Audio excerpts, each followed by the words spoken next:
You must alter course and go back to the Indian Ocean immediately. If you don't obey my order, you will be targeted.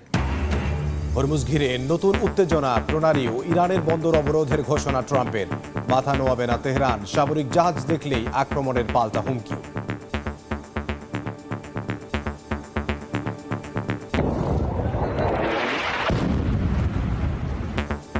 দুই হাজারের বেশি প্রাণহানির পরও লেবাননে Israeli আগ্রাসন চলছেই, যুদ্ধ চালিয়ে যাওয়ার হুঁশিয়ারি নেতানিয়াহুর। অনিশ্চয়তার মুখে বাস্তুচ্যুত লাখো মানুষ।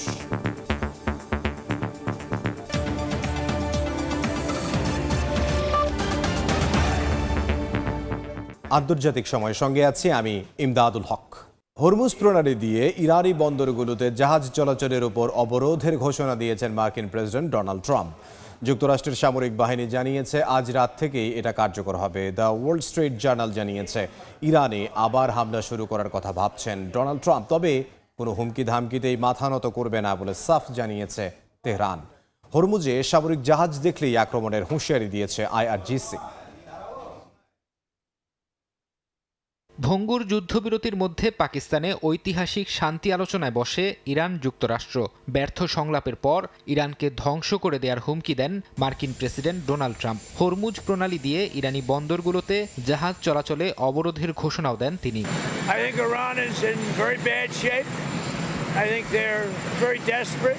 We had a meeting that lasted 21 hours. We understand the situation better than anybody. ট্রাম্পের অবরোধ ঘোষণার পর মার্কিন সামরিক বাহিনীর সেন্ট্রাল কমান্ড এক বিবৃতিতে জানায়, পারস্য উপসাগর ও ওমান উপসাগর সংলগ্ন ইরানের সব বন্দরে বিদেশি ও স্থানীয় সব ধরনের বাণিজ্যিক জাহাজ চলাচল নিষিদ্ধ করা হয়েছে। তবে অন্য দেশের পতাকাবাহী জাহাজ যারা ইরানি বন্দর ব্যবহার করবে না তারা হরমুজ প্রণালী দিয়ে যাতায়াত করতে পারবে। মার্কিন এই অবরোধ ঘোষণার পরপরই অস্থির হয়ে উঠেছে বিশ্ব তেলের বাজার। একদিনেই অপরিশোধিত তেলের দাম প্রায় 8% বেড়েছে। এদিকে মার্কিন কর্মকর্তাদের বরাত দিয়ে যুক্তরাষ্ট্রের প্রভাবশালী সংবাদ মাধ্যম দ্য ওয়াল স্ট্রিট জার্নাল জানিয়েছে ইরানে আবার হামলা শুরুর কথা ভাবছেন ট্রাম্প। প্রতিবেদনে বলা হয়, মার্কিন প্রেসিডেন্ট বিমান হামলার পাশাপাশি আরও কিছু পদক্ষেপের কথা বিবেচনা করছেন। অবরোধ ও সম্ভাব্য হামলার মুখে নিজেদের সামরিক সক্ষমতার কথা স্মরণ করিয়ে দিয়েছে ইরান। কোনো হুমকি ধামকিতেই মাথা নত করা হবে না বলে সাফ জানিয়েছে তেহরান। হরমুজ প্রণালীতে সামরিক জাহাজ দেখলেই কঠোরভাবে মোকাবিলার হুঁশিয়ারি দিয়েছে আইআরজিসি। ফরহাদ চৌধুরী, সময় সংবাদ। এ নিয়ে আলোচনার জন্য স্টুডিওতে আছেন সহকর্মী ওমর ইনান, যাচ্ছি তার কাছে। ইনান, আপনাকে স্বাগত জানাচ্ছি। আমরা দেখলাম যে যুদ্ধবিরতির যে আলোচনা সেটি আসলে ফলপ্রসূ হয়নি। এরপর আবার ইরান এবং সৌদি আরবের যে পররাষ্ট্রমন্ত্রী যারা রয়েছেন তাদের সঙ্গেও আলোচনা হয়েছে। আমাদেরকে যদি সবশেষ তথ্য জানাতেন। এবার আপনি যেমনটা বলছেন যে আসলে আলোচনা ফলপ্রসূ হয়নি, কিন্তু আপনি জানেন যে এখন পর্যন্ত 14 দিনের বা 2 সপ্তাহের একটি যুদ্ধবিরতি চলছে। তবে 2 সপ্তাহ পর আসলে কি হবে সেটি এখন সবচেয়ে বড় প্রশ্ন। কারণ যুদ্ধবিরতির মেয়াদের যে সময়টা যেটি যতই বেশি ঘনিয়ে আসছে ততই কিন্তু আসলে শঙ্কা জাগছে। আর তার উপরেই কিন্তু যুক্তরাষ্ট্র এবং ইরান আবারও তারা মুখোমুখি অবস্থানে রয়েছে। বিশেষ করে আলোচনা ফলপ্রসূ না হওয়ার পরিপ্রেক্ষিতে যুক্তরাষ্ট্র এমন কিছু শর্ত আরোপ করছে, আবার ইরান তাদের শর্তে অনড় রয়েছে, যে কারণে আবার যে কোনো সময় আসলে সংঘাতের একটি শঙ্কা রয়েছে। আমরা একটু সবশেষ তথ্যগুলো আসলে প্রথমে জেনে আসতে চাই যে এখন পর্যন্ত হরমুজ প্রণালী ঘিরে এবং সবশেষ ইসলামাবাদে যুক্তরাষ্ট্র এবং ইরানের বৈঠক থেকে কোনো ফলপ্রসূ আলোচনা না আসা এখন পর্যন্ত আমরা সবশেষ জেনেছি যে মার্কিন প্রেসিডেন্ট ডোনাল্ড ট্রাম্প বলেছেন যে জিএমটি মান রাত 2টা থেকে এবং বাংলাদেশ সময় রাত 8টা থেকে ইরানি বন্দরে যুক্তরাষ্ট্রের অবরোধ শুরু হবে। ইরানি বন্দর বলতে মূলত হরমুজ প্রণালীতে ইরান সংশ্লিষ্ট যে কোনো জাহাজ, এমনকি ইরানের বন্দরে যেসব জাহাজ অন্য দেশের জাহাজগুলো তেল নিয়ে সেখান থেকে বের হতে চায়, কোনো জাহাজকে চলাচল করতে দিবেন না মার্কিন প্রেসিডেন্ট ডোনাল্ড ট্রাম্প। তিনি এমনটা ঘোষণা দিয়েছেন এবং ইরানের পক্ষ থেকে পাল্টা বলা হয়েছে এ ধরনের পদক্ষেপ অবরোধ, অবৈধ এবং জলদস্যুতা আখ্যা দিয়েছে ইরানের ইসলামী বিপ্লবী গার্ড বাহিনী এবং সশস্ত্র বাহিনী। এবং ওয়াশিংটনের অতিরিক্ত চাহিদা এবং অবরোধের কারণেই আলোচনা সফল হয়নি এমনটা বলা হয়েছে ইরানের পক্ষ থেকে। এবং যুদ্ধের ক্ষতিপূরণে হরমুজের টোল আদায়ের ঘোষণা দিয়েছে ইরান মূলত। এবং আমি জানিয়ে রাখি এখানে যে অবরোধকে আসলে এখানে যে অবরোধ দিলেন মার্কিন প্রেসিডেন্ট ডোনাল্ড ট্রাম্প, স্বাভাবিকভাবে প্রশ্ন আসে মার্কিন মিত্ররা সেক্ষেত্রে কী করবে। এর মধ্যে যুক্তরাজ্য তাদের অবস্থান পরিষ্কার করেছেন। ব্রিটিশ প্রধানমন্ত্রী কিয়ার স্টারমার বলেছেন যুক্তরাষ্ট্রের এমন কোনো পদক্ষেপে তারা সায় দেবে না, তবে যেসব মাইন স্থাপন করা ছিল হরমুজ প্রণালীতে সেই মাইন অপসারণে আপনি জানেন যে যুক্তরাজ্য সহ বেশ কয়েকটি দেশ মোতায়েন রয়েছে, ড্রোন নজরদারিতে তারা রয়েছে, তারা তাদের কাজগুলো। আরেকটা বিষয় যেটি আলোচনা ফলপ্রসূ না হওয়ার পেছনে সেটি হচ্ছে যে লেবানন ইস্যু। একদম এখন পর্যন্ত, কারণ আপনি জানেন যে যুদ্ধবিরতির একটা অন্যতম শর্ত ছিল লেবাননেও আসলে যুদ্ধবিরতি কার্যকর করতে হবে। আমরা দেখেছি সেই শর্ত ভেঙে বা সেই দাবি না মেনে ইসরায়েল লেবাননে প্রথম দিনেই মাত্র 10 মিনিটে 100টির বেশি স্থাপনায় তারা হামলা চালিয়েছে এবং প্রথম দিনেই আমরা দেখেছি 354 জনের বেশি মানুষ মারা গেছেন এবং সবশেষ এখন পর্যন্ত দেখতে পাচ্ছি লেবাননে 2055 জন মানুষ মারা গেছেন। এবং সামগ্রিকভাবে যেভাবে আপনি দেখেছেন যে ভবনগুলোতে হামলা চালানো হয়েছে, তাদের চিকিৎসা সেবাও কিন্তু ভেঙে পড়েছে বলা যায়। আরেকটি গাজা পরিণত হয়েছে লেবাননের বৈরুত সহ দক্ষিণাঞ্চল। এবং ইসরায়েলে কিন্তু আবার হিজবুল্লাহও পাল্টা আক্রমণ চালাচ্ছে। আপনি জানেন সশস্ত্র গোষ্ঠী হিজবুল্লাহও কিন্তু ইসরায়েলের শোকে সহ বন্দরনগরী বিভিন্ন জায়গায় ইসরায়েলের হামলা চালিয়েছে এবং সেসব হামলায় ক্ষয়ক্ষতির খবর আমরা পেয়েছি এখন পর্যন্ত। সামগ্রিকভাবে যদি বলি যে একদিকে যখন যুদ্ধবিরতি চলছে, সেই যুদ্ধবিরতির মধ্যেই লেবাননে ইসরায়েলি বসতির সম্প্রসারণ সহ ইসরায়েলের এটা কি আসলে কোনো কৌশল কিনা ইসরায়েল এবং আমেরিকার? আসলে এমনটাই বলা হচ্ছিল যে এটি একটি অন্যতম কৌশল ইসরায়েলের, যে তারা গাজাকে যেভাবে দখল করেছে যুদ্ধবিরতির আড়ালে ইরানের সঙ্গে যে যুদ্ধবিরতি সেটির আড়ালে আসলে তারা এই বৈশ্বিক পরিস্থিতিতে এখন আমরা যেটি দেখতে পাচ্ছি যে এর প্রভাব কিন্তু বিশ্বের অর্থনীতিতেও পড়েছে। তেলের দাম আমরা নিশ্চয়ই আপনারা এই উত্তরে আসবো। তার আগে একটি প্রতিবেদন আছে আমাদের। ইসলামাবাদে ওয়াশিংটন তেহরান বৈঠকে তেহরানের জন্য কিছু অপরিবর্তনীয় শর্ত নির্ধারণ করেছিল যুক্তরাষ্ট্র এবং হোয়াইট হাউস জানিয়েছে এর মধ্যে ছিল ইউরেনিয়াম সমৃদ্ধকরণ বন্ধের পাশাপাশি প্রধান পারমাণবিক স্থাপনাগুলো ভেঙে ফেলা। তবে ইরান এ ধরনের কোনো শর্তে রাজি হয়নি। এ নিয়ে একটি প্রতিবেদন আছে, আমরা সেটি দেখে আসবো। পাকিস্তানে দীর্ঘ 21 ঘন্টার টানটান আলোচনার পরও যুক্তরাষ্ট্র ও ইরান কোনো সমঝোতায় পৌঁছাতে পারেনি। বৈঠক শেষে মার্কিন ভাইস প্রেসিডেন্ট জেডি ভ্যান্স ঘোষণা দেন ইরানের সঙ্গে যুদ্ধ অবসানের প্রচেষ্টা ব্যর্থ হয়েছে। রোববার হোয়াইট হাউস জানায় তারা ইরানের জন্য কিছু অপরিবর্তনীয় শর্ত ঠিক করেছিল, তবে এসব শর্তের বেশিরভাগই আগে থেকেই ইরান প্রত্যাখ্যান করে আসছে। 6 সপ্তাহের যুদ্ধের পরও তেহরান তার কঠোর অবস্থান ধরে রেখেছে। যুক্তরাষ্ট্রের শর্তগুলোর মধ্যে ছিল ইরানকে সব ধরনের ইউরেনিয়াম সমৃদ্ধকরণ বন্ধের পাশাপাশি তাদের প্রধান পারমাণবিক স্থাপনাগুলো ভেঙে ফেলতে হবে। এছাড়া মাটির নিচে রাখা প্রায় 400 কেজির বেশি উচ্চমাত্রার ইউরেনিয়াম তুলে দিতে হবে। সেই সঙ্গে ইরানকে আঞ্চলিক শান্তি ও নিরাপত্তা কাঠামোয় যুক্ত হতে হবে এবং হামাস, হিজবুল্লাহ ও হাউথিকে অর্থ সহায়তা বন্ধ করতে হবে। হরমুজ প্রণালী সম্পূর্ণ খুলে দেওয়ার পাশাপাশি নৌ চলাচলে কোনো শুল্ক নেওয়া যাবে না। তবে বিশ্লেষকদের মতে ইরানের শর্ত এখনই মেনে নেয়ার সম্ভাবনা কম। হরমুজ প্রণালী এখনও বন্ধ থাকায় তেহরান মনে করছে তাদের হাতে বড় ধরনের চাপ সৃষ্টির ক্ষমতা রয়েছে। অন্যদিকে ডোনাল্ড ট্রাম্প ও তার প্রশাসন বলছে যুদ্ধের পর ইরান অনেক দুর্বল হয়ে পড়েছে, তাই এখনই শর্ত মেনে নেয়াই তাদের জন্য ভালো। অর্জিতা শেহজিন, সময় সংবাদ। ইমদাদ, আপনি যেমনটি আসলে এই প্রতিবেদন দেখার আগে আমার আসলে জিজ্ঞাসা ছিল যে বৈশ্বিক পরিস্থিতিটা কেমন, অর্থনীতির পরিস্থিতি আপনি জানেন যে মার্কিন প্রেসিডেন্ট ডোনাল্ড ট্রাম্প যখনই ঘোষণা দিয়েছেন যে তিনি হরমুজে নৌ অবরোধ দিয়েছেন, তার পরপরই আমরা দেখেছি যে বিশ্ববাজারে অপরিশোধিত তেলের দাম $100 প্রতি ব্যারেল $100 ছাড়িয়ে গেছে। এবং এর আগে আপনি জানেন যে যুদ্ধ শুরু হওয়ার পরপর কিন্তু এরকম ছাড়িয়েছিল $115 পর্যন্ত। যেমনটি প্রথমে আমরা প্রতিবেদনে দেখেছি যে 8% একদিনেই মূল্য বৃদ্ধি পেয়েছে। এবং জ্বালানি নিরাপত্তার আহ্বান জানিয়েছে। এই সামগ্রিক পরিস্থিতিতে শেয়ার বাজারে দরপতন দেখতে পাচ্ছি আমরা।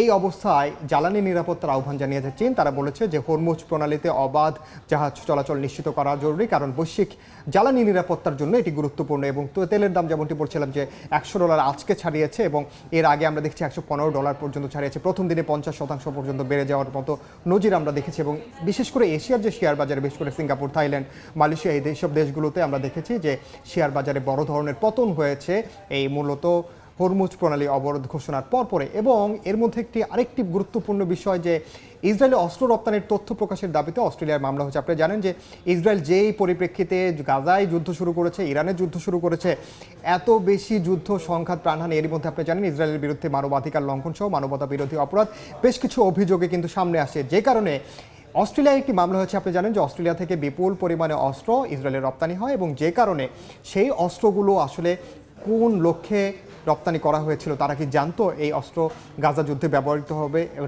তারা কি জানতো যে ইরানের যুদ্ধে ব্যবহৃত হবে যেখানে বেসামরিক নাগরিক নিহত হওয়ার শঙ্কা রয়েছে, সেই তথ্য এমন জানতো কিনা, এমন শঙ্কা থেকে অস্ট্রেলিয়ার 3টি মানবাধিকার সংস্থা মূলত অস্ট্রেলিয়ার ফেডারেল আদালতে মামলা করেছেন যে অস্ট্রেলিয়া সরকার এই দায় এড়াতে পারে কি না। এবং যেমনটি বলছিলাম যে একইভাবে শুধুমাত্র অস্ট্রেলিয়া নয়, যুক্তরাষ্ট্রের যেসব মিত্র ছিল এতদিন আমরা দেখি তারাও কিন্তু ধীরে ধীরে যুক্তরাষ্ট্রের নীতি থেকে মানতে পারছেন এবং তাদের পক্ষ আসলে প্রেসিডেন্ট ডোনাল্ড ট্রাম্পের একক সিদ্ধান্তে তো হওয়ার কথা নয়। আপনি জানেন যে ট্রাম্পের সঙ্গে মূলত এরই মধ্যে বেশ কয়েকটি পশ্চিমা বিশ্বের নেতাদের যেমন দ্বিধা চলছে, তেমনি একইভাবে আমরা দেখেছি সবশেষ রোমান ক্যাথলিক যে ধর্মযাজক পোপ লিও, তার সঙ্গেও কিন্তু অতি সম্প্রতি তিনি এই 1-2 দিনের মধ্যে কিন্তু একদিনের বাগবেতনটা জড়িয়েছে। তিনি তাকে খারাপ মানুষ হিসেবে আখ্যায়িত করেছেন, ধর্মগুরুকে বলেছেন যে তিনি ইরানের সন্ত্রাসী গোষ্ঠী বা সন্ত্রাসী রাষ্ট্র ইরানকে সমর্থন করছেন। তার প্রতিক্রিয়ায় পোপ লিও বলেছেন যে তিনি তার যে অবস্থান, যুদ্ধের বিরুদ্ধে অবস্থান, তিনি সেটি বজায় রাখবেন। সিআইএর সাবেক কর্মকর্তা তারাও আসলে ট্রাম্পের বিরুদ্ধে কথা বলছেন, বিরুদ্ধে অভিযোগ আনিয়েছেন এবং ট্রাম্পকে কিন্তু উন্মাদ হিসেবে আখ্যা দিয়েছেন। তাকে বলছেন যে মানসিক ভারসাম্যহীন ব্যক্তি, কারণ ট্রাম্প যেভাবে একের পর এক সিদ্ধান্ত নিচ্ছে এবং সিদ্ধান্তগুলোর কারণে বৈশ্বিক যে বিপর্যয়, একেবারে সামগ্রিকভাবে আসলে তাকে এখন উন্মাদ বলা ছাড়া আর কিছু নেই, এমনটাই মনে করেন আসলে সিআইএর সাবেক পরিচালক। এই ছিল আমার কাছে আসলে সব। জি ইনান, আপনাকে অসংখ্য ধন্যবাদ আমাদের সঙ্গে যোগ দেওয়ার জন্য। ধন্যবাদ। সহকর্মী ওমর ইনান আমাদের সঙ্গে যোগ দিয়েছিলেন। ইসরায়েল, ইরান ও আমেরিকার যে যুদ্ধ পরিস্থিতি রয়েছে এবং যুদ্ধ বিরতি যেটি চলছে সে বিষয়ে সবশেষ তথ্য আমাদেরকে জানাচ্ছিলেন।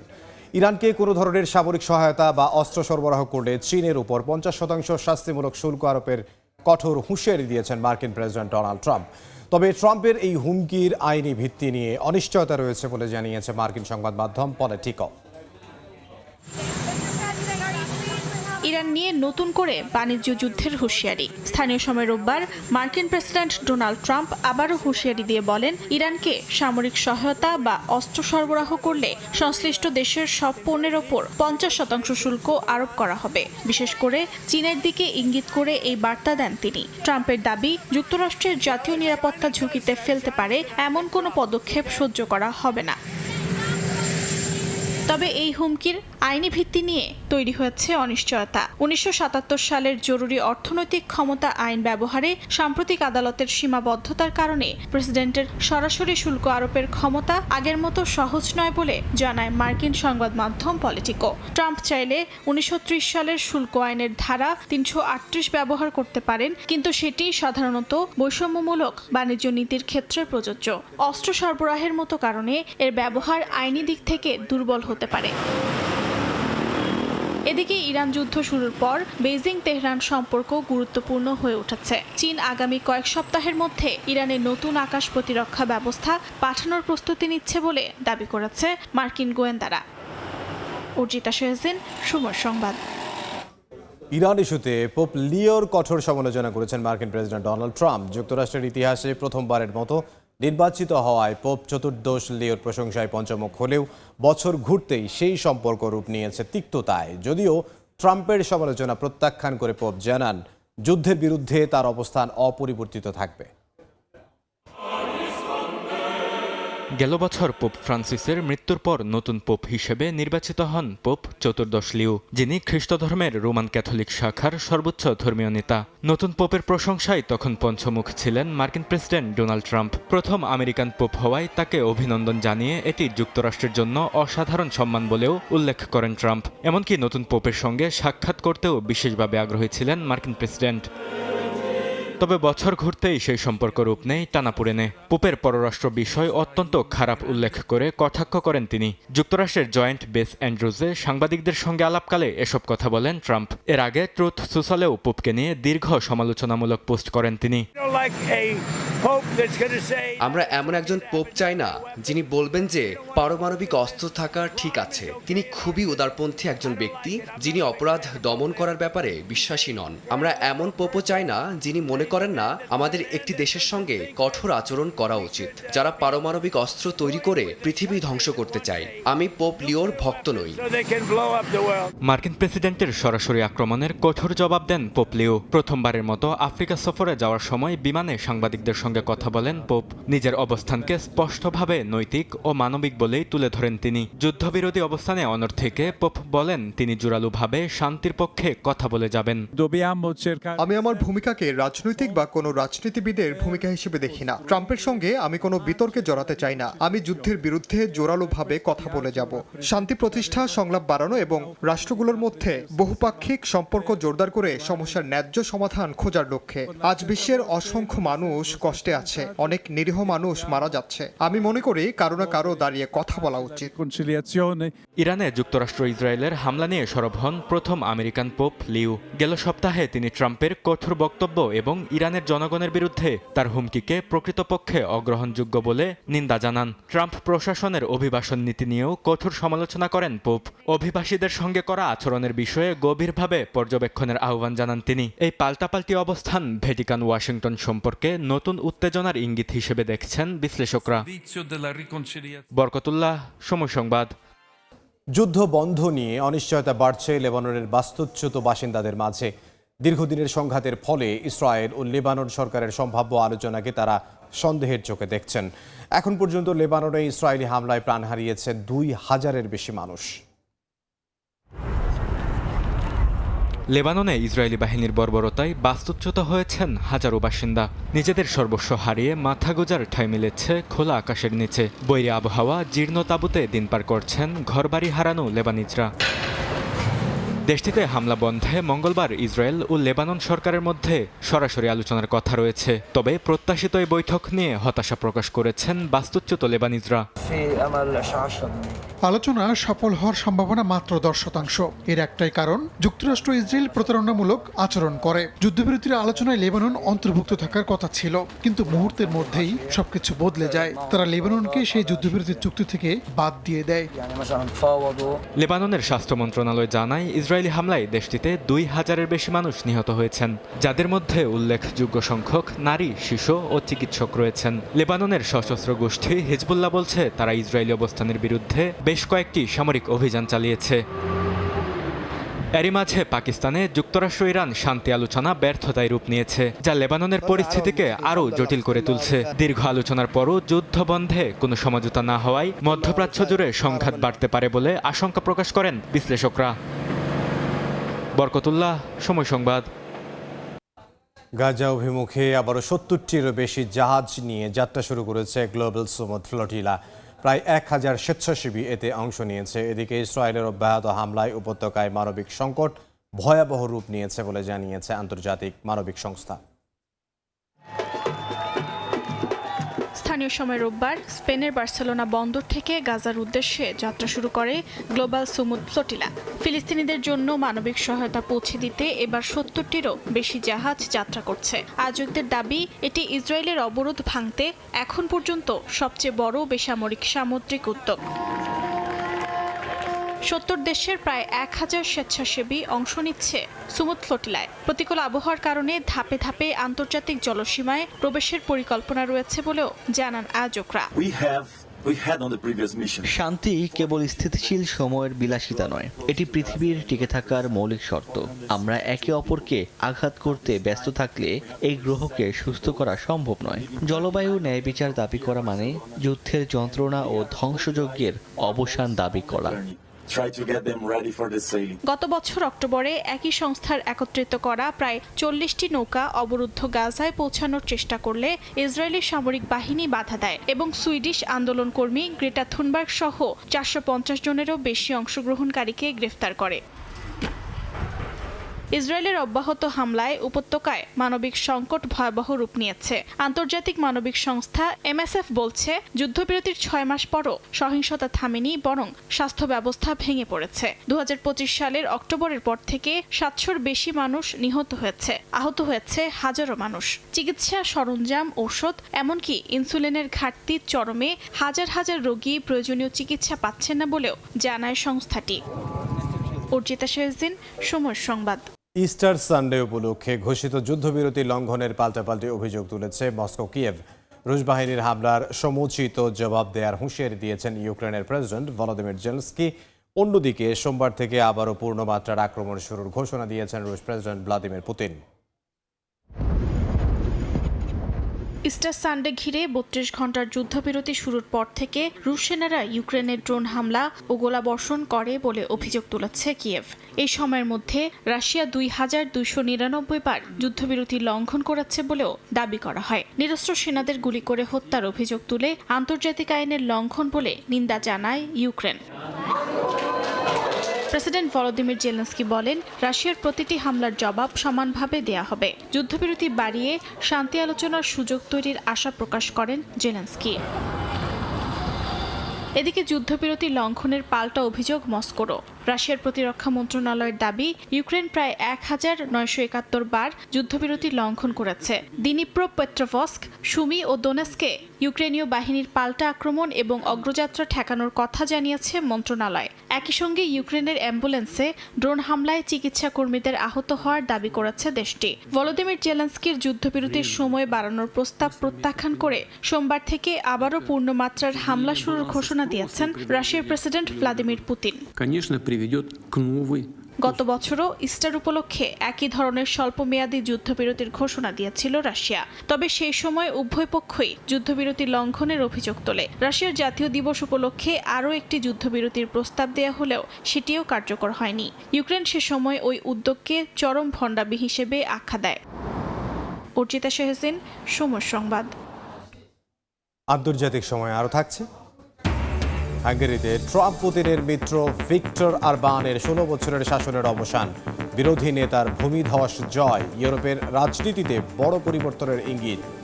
তাইওয়ানকে বাগে আনতে এবার বড় ধরনের অর্থনৈতিক প্রণোদনার ঘোষণা দিয়েছে চীন। বেইজিংয়ের তাইওয়ান বিষয়ক দফতর রোববার ১০ দফার বিশেষ প্যাকেজ উন্মোচন করেছে। এতে তাইওয়ান প্রণালীতে সরাসরি বিমান চলাচল পুনরায় শুরু করা এবং চীনা বাজারে দ্বীপটির খাদ্যপণ্যের সহজ প্রবেশাধিকার নিশ্চিত করার প্রস্তাব দেওয়া হয়েছে।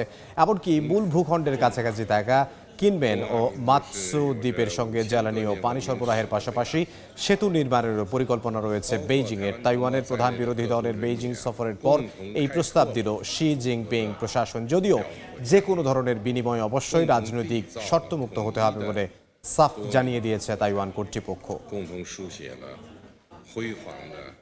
শ্রমিক বিক্ষোভের মুখে রণক্ষেত্রে পরিণত হয়েছে ভারতের উত্তরপ্রদেশের নয়ডা শহর।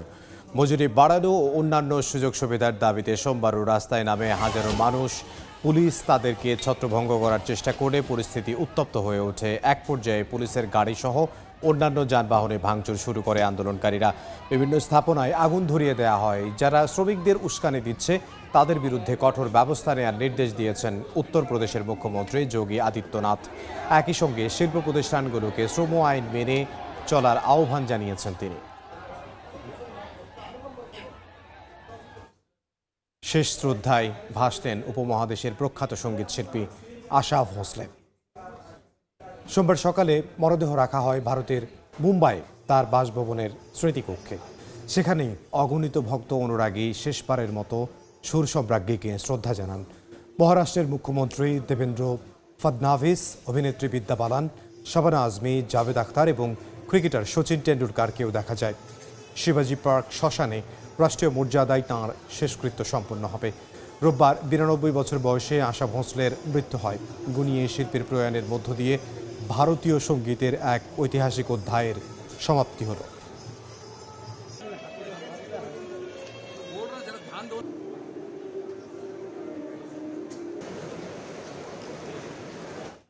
এ বিষয়ে বিস্তারিত জানাতে এই মুহূর্তে কলকাতায় আছেন সহকর্মী সুব্রত আচার্য। সরাসরি যাব তার কাছে। দেখুন, এই মুহূর্তে সুর সম্রাজ্ঞী, প্রয়াত সুর সম্রাজ্ঞী আশা ভোঁসলের যে শবযাত্রা সেটি কিন্তু এগিয়ে চলছে। লোয়ার কাসা গ্র্যান্ড তার যে বাসভবন, সেখান থেকে স্থানীয় সময় বিকেল ৩টের সময় তাকে তার মরদেহ যে শকট, সেই শকটে রাষ্ট্রীয়ভাবে সেখানে ভারতীয় পতাকা দিয়ে জড়িয়ে এবং সেখানে গার্ড অফ অনার দিয়ে সেখান থেকে নিয়ে যাওয়া হয়। এই মুহূর্তে কিন্তু শোভাযাত্রাটি এগিয়ে চলছে শিবাজি পার্কে মহাশ্মশানের দিকে। কিছুক্ষণ আগেই সেই শবযাত্রাটি শুরু হয়। আপনি জানেন যে এই আজকে স্থানীয় সময় সকাল 10টার সময় এই প্রয়াত সুর সম্রাজ্ঞীর বাড়িতেই তার মরদেহ রাখা হয়েছিল। সেখানে জনসাধারণের শেষ শ্রদ্ধা নিবেদনের যে সুযোগ করে দেওয়া হয়েছে। আমরা সকাল থেকেই দেখেছি সেখানে নক্ষত্রের এক সমাবেশ হয়েছে। এই অস্ত্র সিক্ত হৃদয়ে এবং চোখে শেষবারের মতো তাদের প্রিয় আশাজিকে শেষ শ্রদ্ধা জানিয়েছেন। আপনি দেখেছি যে মহারাষ্ট্রের মুখ্যমন্ত্রী দেবেন্দ্র ফাড়নবিস উনি সকালবেলায় গিয়ে যান এবং সেখানে কিন্তু একেবারে শেষ সময় পর্যন্ত সেখানে ছিলেন। এখনো তিনি কিন্তু এই মুহূর্তে শিবাজি পার্কে অপেক্ষা করছেন।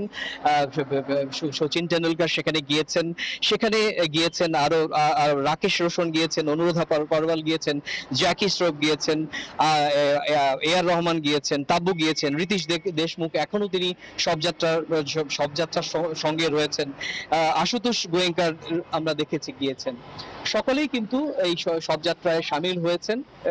স্থানীয় সময় বিকেল 4টের সময় তার যে রাষ্ট্রীয় মর্যাদায় তার শেষকৃত্যানুষ্ঠান হওয়ার কথা রয়েছে, সেখানে কিন্তু রাষ্ট্রীয় মর্যাদায় তাকে শেষ শ্রদ্ধা জানানো হবে। আপনারা জানেন যে 11 তারিখ শ্বাসকষ্ট এবং সংক্রমণ নিয়ে মুম্বাইয়ের বিচ ক্যান্ডি হাসপাতালে ভর্তি হয়েছিলেন। তার কয়েক ঘন্টা পরেই আমরা দেখেছি যে গতকাল সকাল 11টায় তিনি শেষ নিঃশ্বাস ত্যাগ করেন। তারপরই তার যে ছেলে আনন্দ ভোসলে তিনি সামাজিক যোগাযোগ মাধ্যমে সেটি জানানোর পরেই গোটা উপমহাদেশে একটি শোকের আবহ তৈরি হয়। আজকে কিন্তু রাষ্ট্রীয় মর্যাদার মধ্য দিয়ে তার শেষ শ্রদ্ধা জ্ঞাপনের মধ্য দিয়ে এই যে এই সুর সম্রাজ্ঞীর শেষ বিদায় সেটিও কিন্তু দেয়া হবে। এই ছিল আমার কাছে উপমহাদেশের শ্রেষ্ঠ সুর সম্রাজ্ঞী আশা ভোসলের একেবারে অন্তিম যাত্রার আমার কাছে থাকা সে সংক্রান্ত সবশেষ তথ্য। কলকাতা থেকে সহকর্মী সুব্রত আচার্য। হাঙ্গেরিতে ভিক্টর অরবান সরকারের 16 বছরের শাসনের অবসান ঘটিয়ে ইতিহাস গড়লেন পিটার ম্যাজর। বিপুল ভোটে ভূমিধস জয় পেয়ে শুধু সরকার গঠনই নয়, সংবিধান বদলের ক্ষমতাও পেতে যাচ্ছে তার দল। এ জয়কে হাঙ্গেরির মুক্তি বলে অভিহিত করেন ম্যাজর। টিসজা পার্টির এই ঐতিহাসিক বিজয়ে রাস্তায় নামেন হাজার হাজার মানুষ। দীর্ঘ 16 বছর পর হাঙ্গেরির শাসন ক্ষমতায় পালাবদল। পার্লামেন্ট নির্বাচনে ভিক্টর অরবানকে হারিয়ে ইতিহাস গড়লেন টিসজা পার্টির পিটার ম্যাজর। তার এই ভূমিধস বিজয়ের দিনে উচ্ছ্বাসের জোয়ারে ভাসছে গোটা দেশ। রাজধানী বুদাপেস্টে দানিউব নদীর তীরে উদযাপনে মেতে ওঠেন তার হাজার হাজার সমর্থক। বিজয় ভাষণে আজ সত্যের জয় হয়েছে বলে মন্তব্য করেন পিটার। তিনি এ জয়কে হাঙ্গেরির মুক্তি হিসেবে অভিহিত করেন। অন্যদিকে নির্বাচনের এমন ফলাফল অত্যন্ত দুঃখজনক উল্লেখ করলেও তা স্বচ্ছ হয়েছে বলে মন্তব্য করেন অরবান। পাশাপাশি বিরোধী দল হিসেবে কাজ চালিয়ে যাওয়ার ঘোষণা দেন। বিজয়ী পিটারকে শুভেচ্ছাও জানান তিনি। পরাজিত প্রার্থী অরবান একই সঙ্গে রুশ প্রেসিডেন্ট ভ্লাদিমির পুতিন ও মার্কিন প্রেসিডেন্ট ডোনাল্ড ট্রাম্পের মিত্র ছিলেন। রোববার অনুষ্ঠিত এই নির্বাচনে প্রায় 80% ভোটারের অংশগ্রহণে পিটারের নেতৃত্বাধীন টিসজা পার্টি 199টি আসনের মধ্যে 138টিতে জয়ী হয় এবং 2/3 সংখ্যাগরিষ্ঠতা অর্জন করে। ফলে সংবিধান সংশোধনের মতো বড় ক্ষমতাও তাদের হাতে চলে যাচ্ছে। এই সরকার পরিবর্তনের বড় প্রভাব পড়তে যাচ্ছে ইউরোপীয় ইউনিয়নের রাজনীতিতে। ইউক্রেনকে সহায়তা দেয়া সহ বিভিন্ন ইস্যুতে অরবান দীর্ঘদিন ধরে ইউর নীতির বিরোধিতা করে আসছিলেন। তার বিদায়ে সেই পথ খুলে যেতে পারে বলে ধারণা করা হচ্ছে। পাশাপাশি ভূরাজনৈতিক দিক থেকে অরবানের পরাজয় রাশিয়ার জন্য বড় ধাক্কা হতে পারে বলে মনে করছেন বিশ্লেষকরা। তাদের মতে পুতিনের ঘনিষ্ঠ মিত্রের বিদায়ে ইউরোপে মস্কোর প্রভাব কমতে পারে, এমনকি মার্কিন রাজনীতিতেও এর প্রভাব পড়তে পারে বলে ধারণা করছেন তারা। নাসরিন রুমি, সময় সংবাদ। আন্তর্জাতিক সময়ের শীর্ষ সংবাদগুলো জানিয়ে দিচ্ছে আরও একবার। You must alter course and go back to the Indian Ocean immediately. If you don't obey my order, you will be targeted. Hormuz ঘিরে নতুন উত্তেজনা, প্রণালী ও ইরানের বন্দর অবরোধের ঘোষণা ট্রাম্পের। মাথা নোয়াবে না তেহরান, সামরিক জাহাজ দেখলেই আক্রমণের পাল্টা হুমকি। এবং হাঙ্গেরিতে ট্রাম্প পুতিনের মিত্র ভিক্টর অরবানের 16 বছরের শাসনের অবসান, বিরোধী নেতার ভূমিধস জয়, ইউরোপের রাজনীতিতে বড় পরিবর্তনের ইঙ্গিত।